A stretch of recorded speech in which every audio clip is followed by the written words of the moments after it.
Now that Clive Davis is gone, the internet has one question, and it has been asking it for 14 years. Brandy, what did that note say? Clive Davis, the legendary music executive who shaped the soundtrack of modern American life across 6 extraordinary decades, died on Monday, June 22, 2026, at his Manhattan home. He was 94 years old.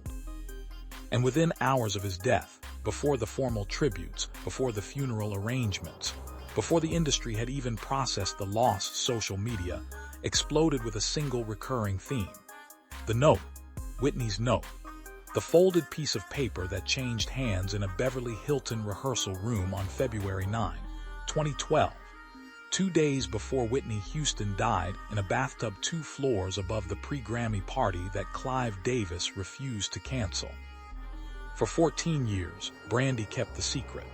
And now, with Clive Davis gone, the people who have always believed the note's contents were somehow connected to him are asking whether the last reason to stay silent has finally been removed. Let's go back to the moment itself, because the full story of what happened in that Beverly Hilton rehearsal room has only recently been told in complete detail, in Brandy's memoir Phases, released in March 2026, just 3 months before Clive Davis died. Brandy was rehearsing with Monica, preparing to perform The Boy Is Mine at Clive Davis's pre-Grammy gala. Houston appeared out of nowhere, with damp clothes clinging to her, evidence of an impulsive swim, Brandy writes. She moved with the unpredictable rhythm of someone no longer tethered to the room. Houston called out to her, baby girl, I had to come see my bobbies. Y'all are gonna end it." She watched them do a quick run-through of the song and gave them a thumbs up from the wings. And then an hour later she came back, with Bobby Christina. After Brandy and Monica's interviews were completed, Houston walked over to her Cinderella co-star, whispered, "This is for you," handed her the note, and planted a kiss on her cheek. That was the moment, in a hallway of the Beverly Hilton, February 9, 2012, 2 days before the world changed. That night, after the note was given, Brandy called Whitney. And what was said in that 3-hour phone call is the most extraordinary part of the entire story. Brandy writes about how she saw flashes of the old Whitney in the advice she gave, her laughter, and how she returned every topic back to faith. Whitney spoke of getting back in the studio, of redemption waiting just around the corner. She said, "I'm gonna be better, you'll see. This is just a season, not the whole story." This is just a season, not the whole story. Whitney Houston said that on the night of February 9, 2012, and Brandy believed her. With every fiber of her being, she writes.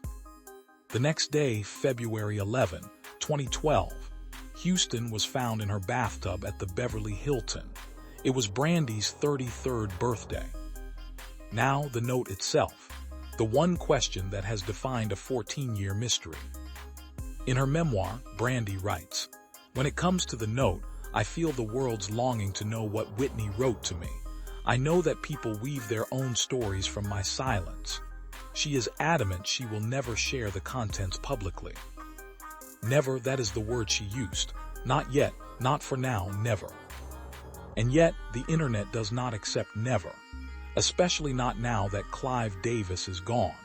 Because the theory that has circulated for years is that the note's contents were somehow connected to Clive Davis, to the party, to the relationship between them, to something that Brandy believed was better left unsaid while he was alive. That theory has no verification. Brandy has never confirmed it, but it has spread across TikTok, Instagram, and X in the 72 hours since Clive Davis's death, with people tagging Brandy directly and asking the same question in every format available. Now that Clive is gone, will you tell us? But wait, let me ask you something. Brandy describes the moment she learned Whitney was gone. "I felt my body go limp, then I fell to the floor, convulsing with sobs. I could faintly make out the sound of my mom on the receiver trying her hardest to soothe me through the phone. My heart didn't just break, it disintegrated.